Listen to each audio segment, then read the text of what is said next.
बार बार repeatedly revision करेंगे, वो first priority होना चाहिए। जो भी तुम पढ़ रहे हो, ये जो पढ़ाई किए हो, वो पढ़ाई जो भी हो रहा है उसे तुम पहले सिस्टमेटिकली नोट बना के पढ़ने की कोशिश करो। पहला फर्स्ट थिंग है कि नोट बनाने की कोशिश करो। और एक बात है कि एक टाइम मैनेजमेंट करने का सीख लो। टाइम मैनेजमेंट कैसे होगा? जो भी पढ़ रहे हो, अगर ऑफलाइन पढ़ रहे हो या ऑनलाइन पढ़ रहे हो, तो पढ़ने के लिए जो भी टाइम तुम्हें मिले वो टाइम को तुम डिवाइड करके कुछ टाइम क्वेश्चन प्रैक्टिस के लिए भी रखो और कुछ टाइम तुम कॉन्सेप्ट स्टडी के लिए भी रखो। एनसीईआरटी में जो है वो हमारे लिए गीता बाइबल है। जो भी है एनसीईआरटी में सब कुछ, एनसीईआरटी का लाइन बाय लाइन या वर्ड बाय वर्ड सब कुछ देखना है, डायग्राम भी देखना है।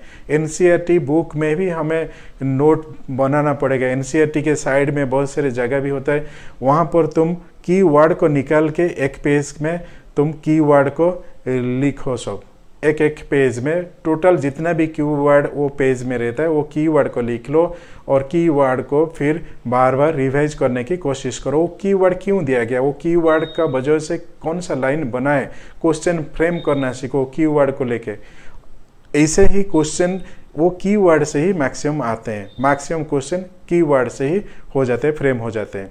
जो भी क्वेश्चन तुम प्रैक्टिस करोगे बाद में, तो मैक्सिमम क्वेश्चन शायद तुम वो कीवर्ड से ही मिलेगा तुम्हें। सभी जो क्वेश्चन तुम्हें मिलेगा, मैक्सिमम क्वेश्चन तुम्हारा एनालिटिकल भी हो सकता है, डायरेक्ट क्वेश्चन भी पूछे जाते हैं। तो जो भी क्वेश्चन आएगा आगे, सभी क्वेश्चन तुम्हें वो कीवर्ड से मिल पाएगा। और कीवर्ड अगर तुम सब ऑब्जर्व कर लिए, कीवर्ड सब अगर तुम्हें याद रह गया, तो मानो कि तुम्हारा एनसीईआरटी का पढ़ाई खत्म।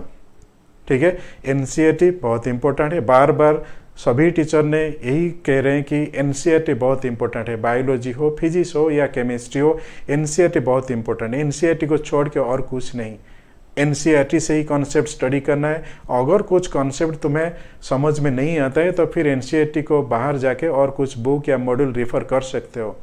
क्वेश्चंस भी जो भी डीपीपी होता है, जो भी क्वेश्चन प्रैक्टिस करना है, क्वेश्चंस भी उसी तरह का होना चाहिए जो कि एनसीईआरटी बेस्ड हो। एनसीईआरटी से बाहर अगर कुछ क्वेश्चन तुम फेस कर रहे हो, वो क्वेश्चन को छोड़ दो, कोई प्रॉब्लम नहीं।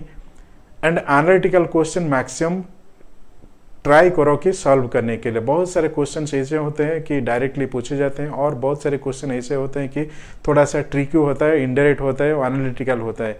तो एनालिसिस करना सीखो। एनालिसिस कैसे होगा? अगर कॉन्सेप्ट तुम्हें अच्छे से याद रहे, फॉर्मूले अच्छे से याद है, तो जाके तुम ये क्वेश्चन अच्छे से कर पाओगे। जो भी क्वेश्चन, सपोज करो कुछ क्वेश्चन ऐसे हैं जो कि बहुत सारे एनालिटिकल होते हैं, लेंथी क्वेश्चन होते हैं, तब पढ़ के पहले समझना चाहिए क्वेश्चन को। और पढ़ने के टाइम में थोड़ा थोड़ा करके अंडरलाइन करना सीखो कि कौन सा पॉइंट में, कौन सा लाइन में क्या इंपॉर्टेंट पॉइंट पूछा गया और कौन सा पॉइंट को लेके क्वेश्चन बढ़ रहा है, आगे बढ़ रहा है। तो वो वर्ड को तुम और फ्रेज को तुम पहले मार्क करना सीखो, वर्ड को पहले पकड़ना सीखो। तो अभी जाके क्वेश्चन जब तक रीड हो जाएगा तुम्हारा, तुम्हें आंसर भी याद आ जाएगा।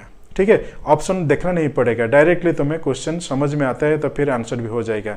अगर कॉन्सेप्ट ठीक से पढ़ा हो या एनसीईआरटी बार बार रिवाइज किए हो, तो जाके ये लेंथी क्वेश्चन हो या फॉर्मूला बेस्ड क्वेश्चन जो भी है, तुम्हें अच्छे से ठीक से याद रह जाएगा। ठीक है, तो यही बात मेरा कहना था कि पढ़ाई करते वक्त ध्यान रखो कि तुम्हें कैसे याद रखना है हर चीज़। ऐसे भी सिर्फ लाइन बाय लाइन एनसीईआरटी को पढ़ने से कुछ याद नहीं रहेगा। ये जो एनसीईआरटी बुक है हर इंडिया के लिए, हर स्टूडेंट के लिए सेम है। सभी स्टूडेंट ये एनसीईआरटी बुक को पढ़ाई कर रहे हैं।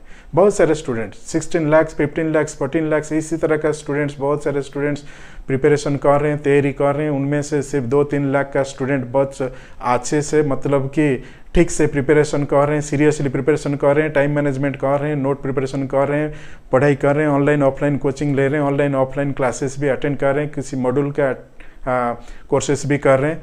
तो बच्चे बहुत सारे हैं जो भी सीरियस हैं।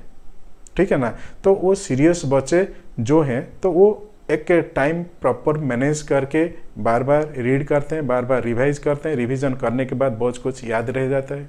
ठीक है ना, तुम एक बार पढ़ोगे और 2 बार पढ़ोगे, फिर 3-4 बार पढ़ने के बाद बोलोगे कि मेरा हो गया, तो कभी नहीं होगा। तो बार बार पढ़ना पड़ेगा। जो भी चीज़ है एनसीईआरटी में, ये भूलने की आदत सभी का है, मेरा भी है, तुम्हारा भी है, सभी का है भूलने की आदत। भूल जाओगे, एक बार पढ़ोगे तो फिर 2-4 दिन के बाद वो भूल जाओगे, बट 2-4 दिन के बाद फिर तुम रिवाइज करोगे और वो जो वर्ड्स है या कि फ्रेजेस है ये सब तुम्हारे पास है, तो बार बार उसे रिवीजन करोगे तो फिर तुम्हें और कोई परेशानी ही नहीं रहेगा, तुम सब कुछ कर सकते हो। ये कॉन्फिडेंस खुद के अंदर बिल्डअप करो, ठीक है ना। कॉन्फिडेंस अगर है तो कर सकते हो, कॉन्फिडेंस नहीं है तो फिर करना मुश्किल है, क्योंकि अगर कॉन्फिडेंस है तुम कैसे भी वो करोगे। बैकलॉग नहीं बनाना है। बैकलॉग मतलब कि आज का पढ़ाई कंप्लीट होना चाहिए, आज जो भी पढ़ना था वो पढ़ाई कंप्लीट होना चाहिए। आज एक चैप्टर का समरी बनाना था, आज एक चैप्टर का नोट बनाना था, बना दो। 2 चैप्टर को बनाना था, बना दो, उसे छोड़ो मत कि काल करेंगे परसों करेंगे। इस तरह का करोगे तो बैकलॉग बढ़ता जाएगा, फिर बाद में हर चैप्टर का हर सब्जेक्ट में बहुत सारे बैकलॉग रहेगा, फिर टाइम इस तरह का मैनेज नहीं कर पाओगे और बैकलॉग बढ़ते बढ़ते जाके तुम्हें और फिर परेशान करेंगे, ठीक है ना।